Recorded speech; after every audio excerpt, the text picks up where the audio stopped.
Shalom, selamat pagi anak-anak. Kembali lagi kita bertemu dalam pembelajaran daring kita. Masih di tema 4, subtema 1 ya, hidup bersih dan sehat di rumah. Di pembelajaran 3 dan 4. Di hari sebelumnya kita sudah belajar untuk pembelajaran 1 dan 2. Nah, kali ini kita akan melanjutkan ya anak-anak. Silakan anak-anak membuka buku pena halaman 100 ya. Di halaman 100 itu masuk di pembelajaran yang ketiga. Silakan anak-anak sebelum belajar, anak-anak ambil waktu untuk berdoa dan membaca renungan paginya ya. Halaman 100 untuk pembelajaran yang ketiga ya. Menyanyikan lagu sesuai dengan kuat dan lemahnya nada ya di muatan SPDP. Kita dapat menyanyikan sebuah lagu dengan tekanan kuat dan lemah. Ketukan pertama pada setiap birama lebih kuat daripada ketukan berikutnya. Jadi di dalam sebuah lagu itu ada nada yang dinyanyikan kuat dan yang lemah ya. Di situ ada lagu bersih dan sehat. Nah, biasanya ketukan pertama atau lagu di awal itu dinyanyikan dengan birama yang lebih kuat ya.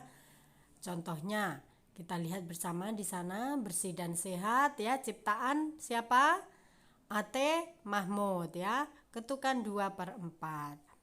Jagalah lingkunganmu. Nah, kata ja di ketukan pertama itu dinyanyikan dengan kuat ya. Lalu agar bersih selalu, A-nya juga agar bersih selalu, agar sehat selalu, kebersihan pangkal kesehatan. Nah, ke dalam kebersihan pangkal kesehatan itu juga dinyanyikan dengan kuat ya, ke.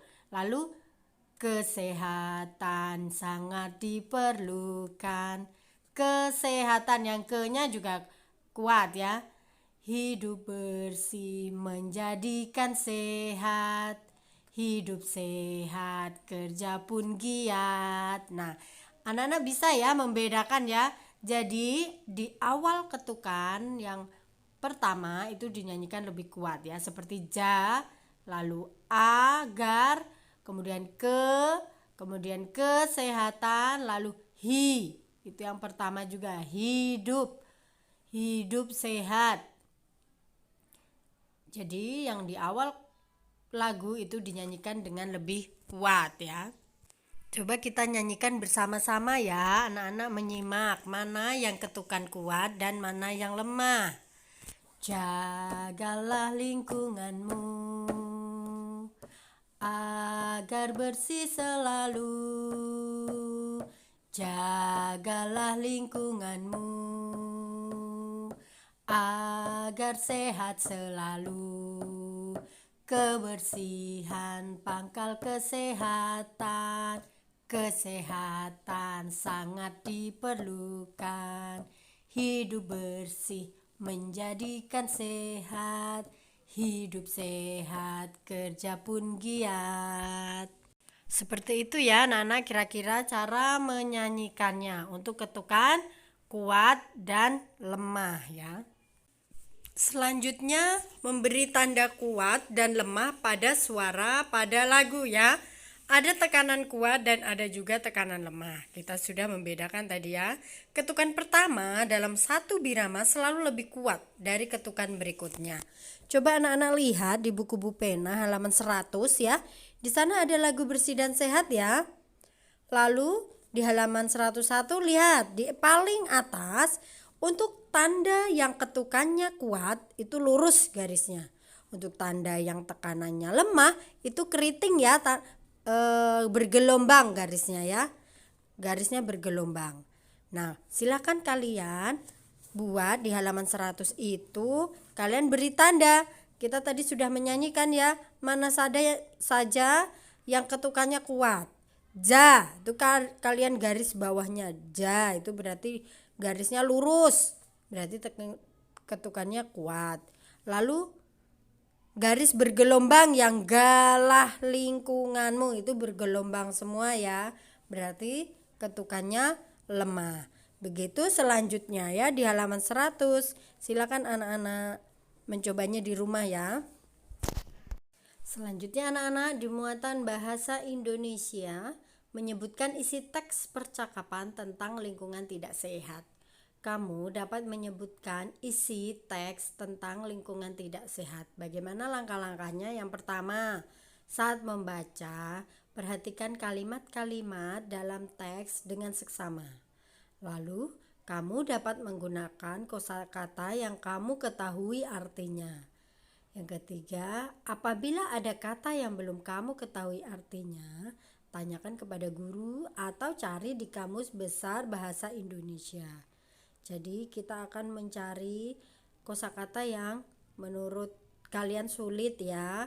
Kalian boleh garis bawahi dalam teks, lalu tanyakan kepada guru, orang tua, atau membuka Kamus Besar Bahasa Indonesia bagi yang punya.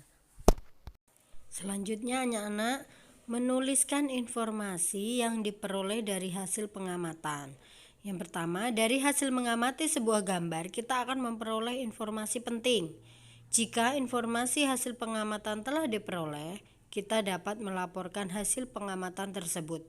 Kita dapat membuat laporan dan menjelaskan isi gambar dengan membuat pertanyaan.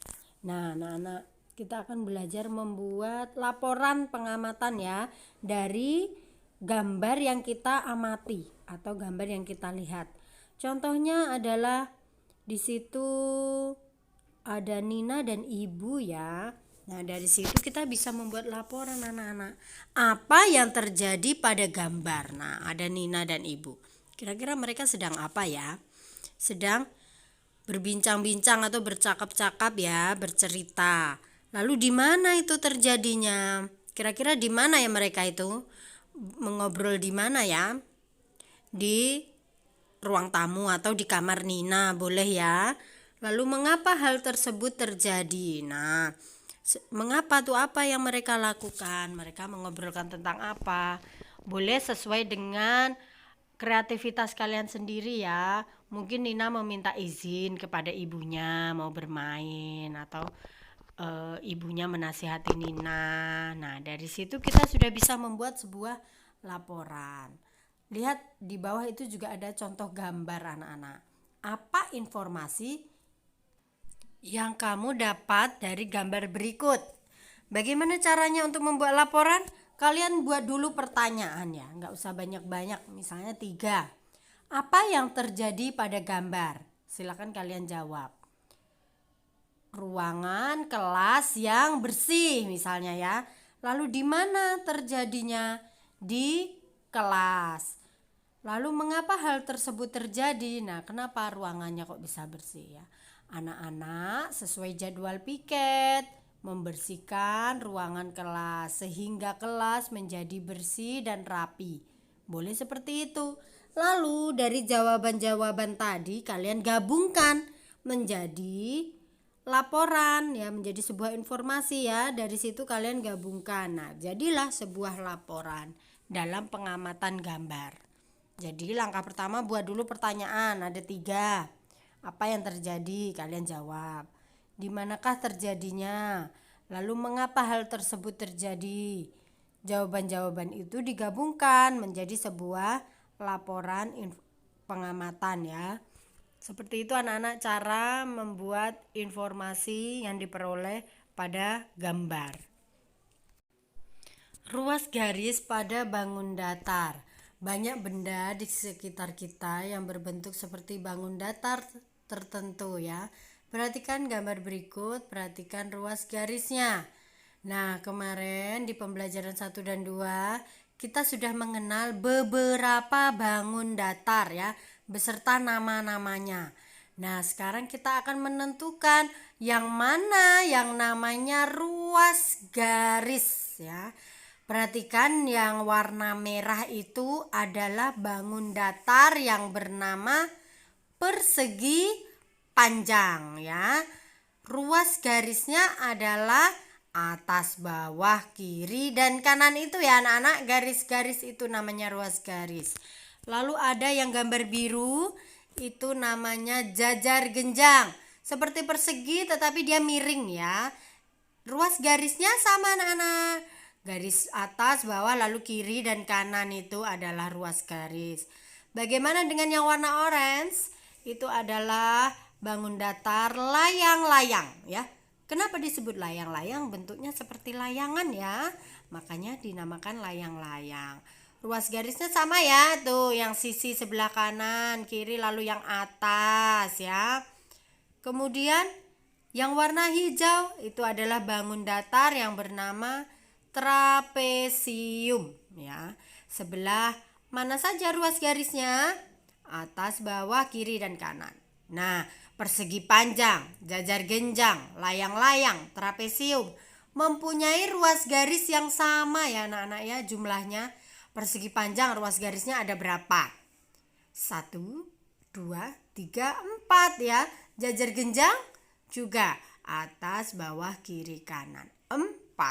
Layang-layang juga demikian 1, 2, 3, 4. Begitu juga trapesium ya. Ruas garisnya juga ada 4-nya. Garis-garis itu dinamakan ruas garis. Bisa membedakan ya anak-anak ya, mana yang ruas garis ya. Untuk persegi panjang, jajar genjang, layang-layang, dan trapesium. Di buku kalian itu ada ya anak-anak ya. Halaman 102 supaya anak-anak lebih paham. 102, silakan dibuka bukunya. Nah anak-anak, bila tadi kita belajar tentang ruas garis, kali ini di pembelajaran keempat kita akan menentukan mana yang namanya sisi, sudut, dan titik sudut pada bangun datar. Anak-anak bisa membuka buku pena halaman 105 ya. 105. Boleh anak-anak meminta bimbingan kepada orang tua atau siapa yang bisa membantu kalian di rumah ya. Permukaan benda dapat berbentuk seperti bangun datar tertentu. Setiap ruas garis pada bangun datar disebut sisi ya. Ruas garis itu bisa disebut sisi ya. Pertemuan antara dua ruas garis membentuk sudut. Sudut itu yang runcing-runcing itu anak-anak ya, yang sudut-sudut itu yang runcing itu ya. Jadi ruas garis tadi bertemu menjadi sudut. Nah, lalu bangun datar segi 4 memiliki 4 sisi, 4 sudut, dan 4 titik sudut. Nah, kalau titik sudut anak-anak sama ya, kalau titik sudut itu yang di luarnya yang runcing itu. Nah, sudut yang di dalamnya ada lengkung ya itu ya. Ada gambar lengkung di dalamnya itu. Coba di 105 kalian perhatikan. Di situ ada tanda-tanda panah ya. Titik sudut itu yang runcing. Lalu yang melengkung ke dalam itu namanya sudutnya. Sisi itu adalah ruas-ruas garis tadi ya. Itu juga bisa disebut sisi. Nah, kita coba perhatikan persegi ya. Bangun datar persegi itu memiliki berapa titik sudut? Coba kita hitung. Yang runcing-runcing itu ada berapa anak-anak? 1, 2, 3, 4 ya. Sisinya juga ada berapa?